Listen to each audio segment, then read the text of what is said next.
Hi again, Paul from Journey for Petrolhead. Today, this video is the conclusion for the Hyundai i20 1.1 diesel, the 2017 model that we've been testing recently. Now, when you look at these cars on the market, you won't see them in the brand new Hyundai range, because Hyundai took this 1.1 diesel out of the range in 2018, which is a shame actually, because we've been driving this for quite a few hundred kilometers and it's a really nice engine to drive. Very economical, but very good on motorways. And as I said in the driving video, it surprised me to discover it was a 1.1 engine because it drove so well. I'm used to bigger engined diesels, 3-litre Jaguars, 2-litre Audis, these kind of things. This one really does hold its own on motorways, which was a surprise. So, what do we like about this? So we like that the tyres, 15-inch tyres, nice size for this car. Hubcaps, not alloys. We've seen that recently on a few cars that we've test driven. Yeah, I prefer alloys, but again, as I said in other reviews, the hubcaps make sense, I suppose. If you hit a pothole, you're going to crack your alloy wheel. If you crack a hubcap, you replace the hubcap, right? It's much cheaper, so I understand. I could be swayed either way on that one. The headlights, there's good headlight range at night, unlike the 208 we drove here recently, which have very poor headlight range. There's good headlights on this. They're only halogen bulbs, but there's a good range. I wish that manufacturers would stop fitting halogen bulbs and go with xenons or LEDs, because they're just safer at night, but halogens is what we have here. There are daylight running lights that are underneath the bumper, but again, they're halogen, which is not fantastic. I would have preferred LED running lights, and in actual fact, one of the daylight running bulbs in this isn't working. So this is why halogen bulbs are not so great. There's a nice overall design to this car. I like the lines. I like the design touches around the bumpers and what have you. I like the design they put on the hubcaps. Yeah, so it looks like a nice machine. When it comes to driving, the driver's seat is very comfortable. There's no lumbar support, but this driver's seat doesn't actually need a lumbar support. It's quite nice to sit in. What I did notice though, the front passenger seat is mounted very low. I didn't like the front passenger seat in this car. So if you're somebody who likes passenger seats that are higher, you're going to have a problem with this car. There's no way to raise it. There is a way you can raise and lower the height of the driver's seat, but not the passenger seat. So that's something to bear in mind. The driving position is good. The instrument cluster is nice. I like the digital fuel gauge. I like the digital temperature gauge. I like the fact that unlike other cars we've driven in the past, it's linear. So if it goes down a little bit in the gauge, we know it's actually gone down a little bit in the fuel tank. I did not like that I couldn't control the brightness and the instrument cluster is white, so it actually dazzled me in the driver's window at night when you're trying to overtake people in the mirror. I didn't like that. That was a real problem. The radio is mounted up high. It's easy to see. You're not reaching down for radio controls. The air vents are good. That's something I bang on about a lot. I like having air blowing on me when I'm driving. I thought they were good here. In this particular model of the i20, there is no automatic lights, no automatic wipers. It's a bit of a shame.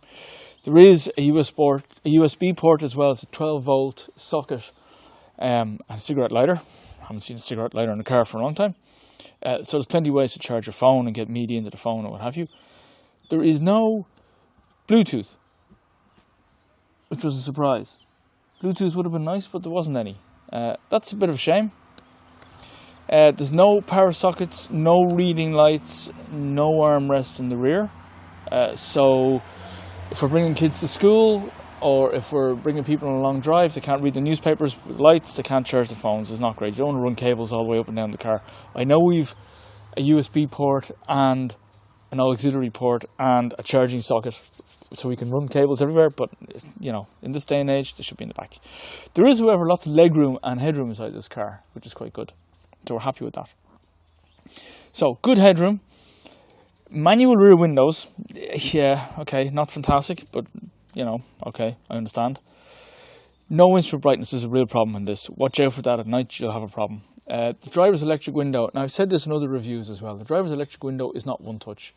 And the problem with not having a one touch is the driver has to concentrate on putting the window down as he pulls up to a toll booth. I've said this in the past in other reviews.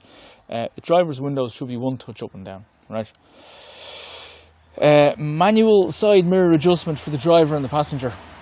Yeah, come on, we can do better than that, Hyundai. If the driver is trying to park or whatever and has to move the passenger mirror, you can't reach it. I mean, really. The car key, it's just a car key. There's no buttons on the car key. So several times on this test drive, when I want to let people into the passenger side, I've had to walk around to the driver's door, unlock that, and then back around to the passenger side again to open that up for people. So remote central locking, please, would be great. And no Bluetooth connectivity, as I said, that's pretty poor. The road holding is good. It's good tyres on this. There's good brakes. It's a great little engine, has to be said, and it's a very slick gear change, and I like the 6-speed box, especially on a 1.1 diesel, so the car is never struggling, so that's quite nice. The gearbox ratios are very good. First is long enough, but not too long, which is important. The road noise is okay, not too loud for diesel, I guess. There's good visibility from the mirrors. There's no real blind spots, and the rear window is big enough that we don't have the problem we had with the 208. We can actually see what's going on around us, which is nice. There's no parking sensors anywhere, and the front corners of this car can be a little tricky at times to park, which is a bit of a problem.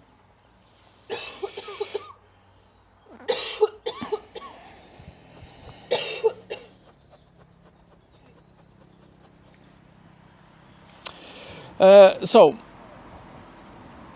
I prefer this car to the bigger engine 208 we drove on the same roads in Greece, and I prefer it to the 108 we took on the same roads in Greece. The 108's problem, the automatic gearbox didn't like the elevation changes, and when the 1 litre petrol started looking for more power, the engine changes and the gearbox changes, it all got very jerky.